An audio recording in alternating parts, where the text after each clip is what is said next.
how are you? Welcome to Watan al-Karama News Service, and we start our news bulletin for today from current affairs in Libya. Watan al-Karama correspondent in Tobruk reported that Prime Minister Abdullah al-Thani left the parliament headquarters after suspension of the meeting by the chairman of the board and then returned an hour later.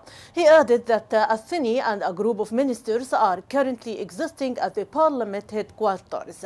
For his part, government spokesman Hatem Al-Aribi denied in a statement to Watan al-Karama news channel the resumption of meeting, asserting that the ministers are waiting for session resumption at the parliament headquarters. Member of the Economy and Investment Committee of Parliament, Idris Imran, called on the Legal State Court to take all necessary measures to hold all who waste public money and delay citizen services in accordance with law of economic crimes.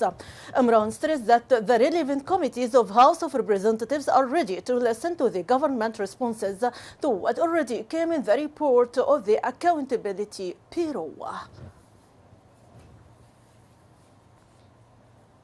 The Deputy Secretary General of the Arab League, Ambassador Ahmed Ben Halli, said that the League supports the political solution in Libya by the internationally recognized House of Representatives and its government in order to build a Libyan institutions and eliminate terrorists. On the sidelines of tribal Erdogan's Libyan forum in Cairo, Ben Halli noted that the Arab military intervention in Libya to support the legitimacy and elimination of terrorism depends on a Parliament request to the Arab League. Moreover, Ben Halli denied what were recently traded about the possibility of a military intervention in Libya to prevent terrorists' access through ports of illegal immigration to Europe. Libya called on the Arab League to reopen its closed office in Tripoli to strengthen the Arab presence in Libya and continued coordination and consultation between the legitimate government and the League.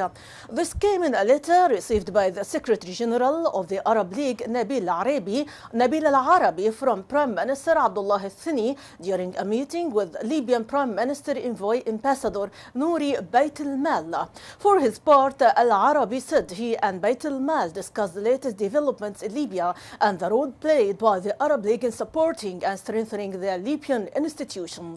In the meantime, Al-Arabi referred to the importance of continuing consultations between the Arab League and the Libyan government, as well as posting closer contacts between them in order to support efforts exerted for realizing dialogue between parties to find a solution to the Libyan crisis.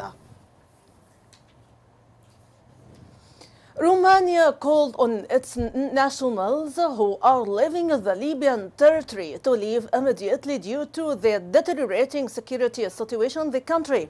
The Romanian Foreign Ministry warned in a statement its citizens of traveling to Libya due to lack of security, increasing terrorist fears, targeting of foreign companies, as well as the continued fighting in different parts of the country. Moreover, the ministry called on its foreign nationals to communicate with the Romanian embassy in Libya that was transferred to Tunisia to gain consular assistance and enable them to get out of the country. And still in Libya, the U.S. State Department announced the closure of its embassy in Tripoli due to continuing deterioration of security situation in Libya. ABC American News Network noted that according to a report issued by U.S. State Department and the American ambassador to Libya, Debrez John, the U.S. will not consider the opening of its embassy in Tripoli until early next year. For his part, an official at the U.S. State Department said the ministry takes seriously the safety of its employees and its mission abroad.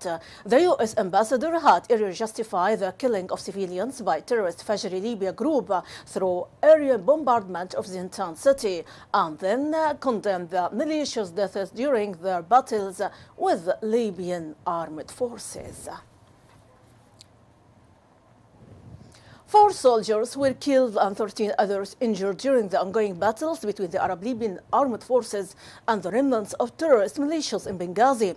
The information official at Al-Gala Hospital in Benghazi, Fadia Al-Barghathi, said the hospital received the bodies of all of the martyr Hassan Abdul Hadi, Abdullah Al-Barghathi, Mustafa Al-Qatrani and Hamid Hassan, who died during the current confrontations in the Sabri district.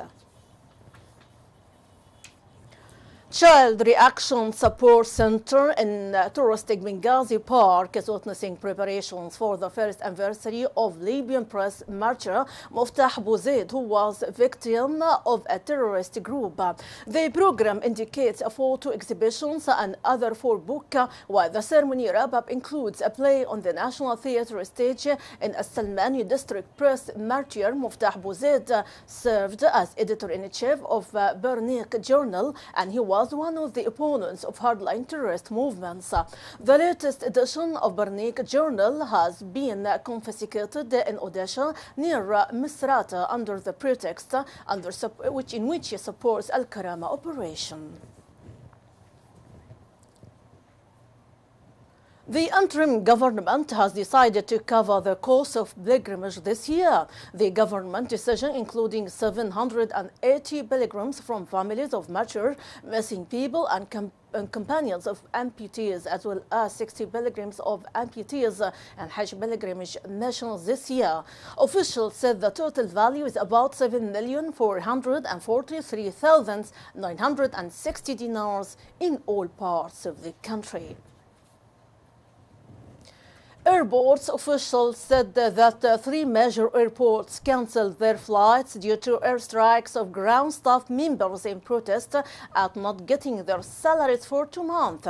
The director of Information and Documentation Department in Me'atiqa Airport said members of the ground staff began a strike yesterday because they didn't receive their salaries for 2 months.